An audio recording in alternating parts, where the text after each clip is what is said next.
And now it's time to welcome our first guest, Dr. Richard Blanchar. You heard from him at the top of the show. Dr. Blanchar, thanks for joining us today. Good morning, Dave. How are you, sir? I'm doing great. Good to have you here. Good to be here. We're talking about a topic that I know you can add a lot of value for our income generation members. And that is, first of all, outline for me, if you don't mind, what some of the major categories of health issues that retirees and maybe people within 10 years of retirement face. Well, Dave, it's a couple of things that you'd normally expect. It's high blood pressure, it's heart disease, obesity, it's arthritis, and everything that those things might even cause. Kidney failure, all of that will lead to that if those things aren't taken care of. High blood pressure, the silent killer, right? So, there's different theories. Some people say medicate it, get it to 120 over 80, don't mess around with anything over that. There's other people that say, if you're a little older and you're 135 over 87, it's not terrible. How do you look at that? That's quite true. You don't necessarily want to have 120 over 80 when you're in your 70s or 80s. That's the kind of blood pressure you want in your 20s. In your 50s, you don't want to be 170 or over 100. You want to lower that number down closer to 120 over 80. And you want to prevent all those types of things that high blood pressure will cause, like stroke, like kidney disease, so all the above. So if I'm 130, 135 over maybe 85, 88, and I'm in my mid-50s, which I am, then as long as I don't have any other health problems, that's not terrible. No, that's not terrible, especially if you don't have any other heart problems. You want to do the screening test that you would normally do, investing in yourself to make sure that you're not going to possibly have these things arise, whether it be heart disease, kidney disease, or even a cerebrovascular disease. Okay. How about cholesterol? Let's talk about it. People age, sometimes people are genetically wired for the cholesterol levels to go up. Again, what are your thoughts with that? The beginning was all about the total ratio, right? And then all of a sudden they said, well, or total cholesterol. Then they said, no, it's about the ratios. If your cholesterol is high, it's fine. If the ratio is good. Some of your viewers may not know this, but when I went to med school, and it was a while back, the normal for cholesterol was 260. Imagine that. Imagine that. And nowadays, everybody wants to be 200, 180. And I think a lot of it really depends on, quite frankly, what is your state of health. If you have heart disease, yes, you want to be at the lower end of those numbers. But if you've been a runner your whole life, if you're good health, even invested in yourself in terms of keeping yourself healthy, I don't think you need to go for those absolutely lower numbers. Okay, so how important are the ratios then? I'm around 200 and my doctor says, I'm not worried about it because your ratios are great. And I said, well, that's great, doc. I said, at one point in time, eggs were bad for you and then they're good for you. What happens if they're bad for you again? So should I believe that about the ratios being a mitigating factor of any significance? Well, they never, ever were bad for you. It was just people were misinformed. As far as your ratio goes, you definitely want to have the good cholesterol.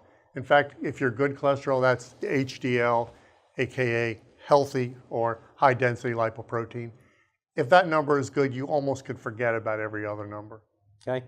And in the minute or so we have left in this segment, those two things I think of as being the same, I guess along with blood sugar.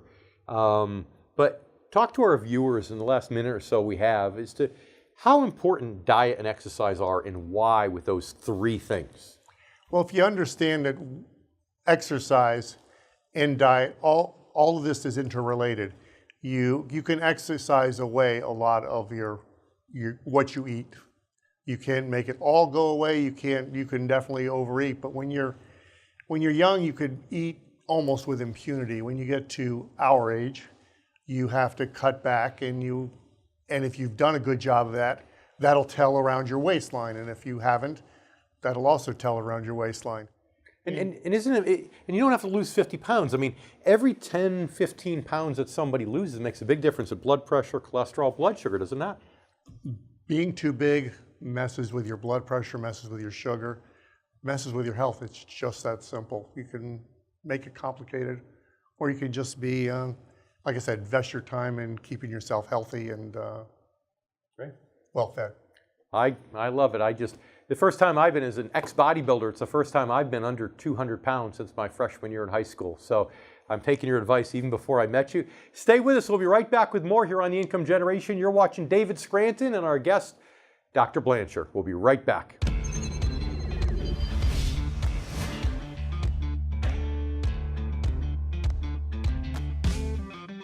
And right now, it's time to welcome back Dr. Richard Blanchar. Thanks for sticking around for this next segment of the show. Glad to be here, Dave.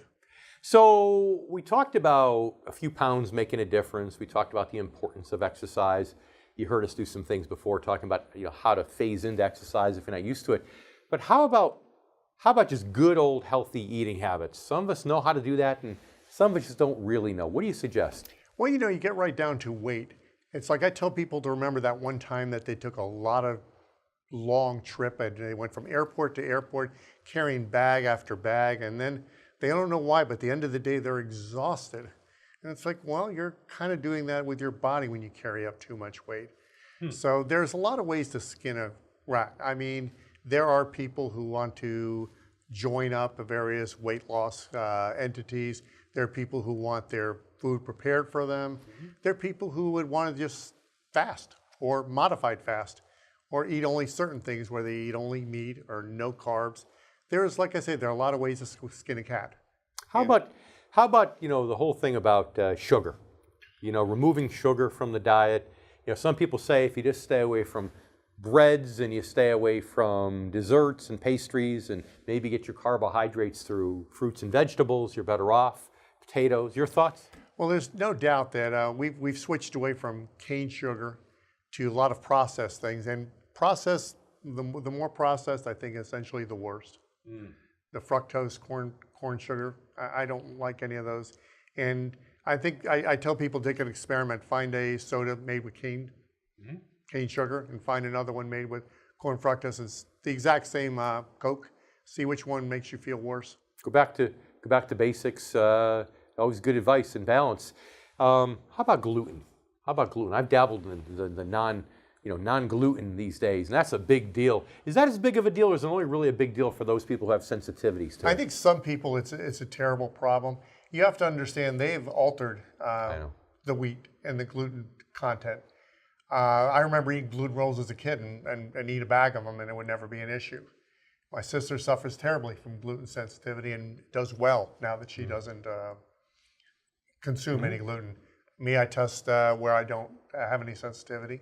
But nonetheless, I feel better when I keep that stuff in moderation. Yeah, it's like funny. the old-fashioned, do things in moderation. I have a good friend who's a financial advisor, Mike Eastham, who's been a guest on the show many times from Orlando. His wife actually says that she could tell when she orders the pasta from Italy and has it imported, it's easier on her stomach than when she buys pasta here off the shelf. Big difference. Absolutely. When I have bread from a bakery as opposed to bread from a bag, there's just no difference. I mean, there's just, you can absolutely tell the difference. It's day and night. So try to get most of your nutrients naturally. Stay away from the heavier meats and things. Kind of keep them to a minimum, moderation. Try to get fruits and vegetables, your carbohydrates from there. Yeah. Just and moderation. That's the key. I don't think meat and chicken and fish are terrible. I just don't think they should be done in moderation as we get older. Roger that. Well, okay. So lastly, now the big question is, as you know, and as you know, Dr. Blanchar, our next guest is going to be a psychiatrist who's going to talk about the psychology of aging and what people can do to stay mentally healthy as they get older. Now, I know you do some cosmetic procedures in your practice. A lot of people that are maybe in their 50s, 60s, 70s that are happily married, they're not doing it because they're out trying to pick up people of the opposite sex or the same sex for that matter, depending upon their preference. Bottom line is they're doing it because it makes them feel good. 45 minutes or so we have left in this segment. Tell our viewers about psychologically what those types of procedures actually can do for people to make them feel better as they get older.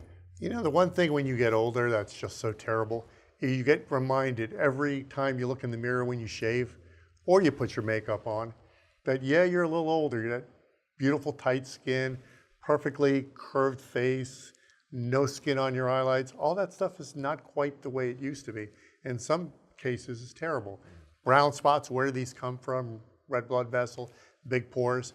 But you know, we're lucky enough, and I say lucky because I've been doing this almost 20 years, and it's mostly taken over my practice, that the products, whether they be the laser or the injectables, can make a safe, predictable outcome where you can look and say, I look younger. I look more like I remember 5, 10 years ago. It brings the youth back, and it's less invasive than ever before. So we need to leave it there for now, unfortunately, Dr. Blanchard. Thanks so much for being on the show. Thanks for having me. We appreciate having you. And you stay with us. We'll be right back here with more on the income generation. I'm David Scranton. We'll be right back.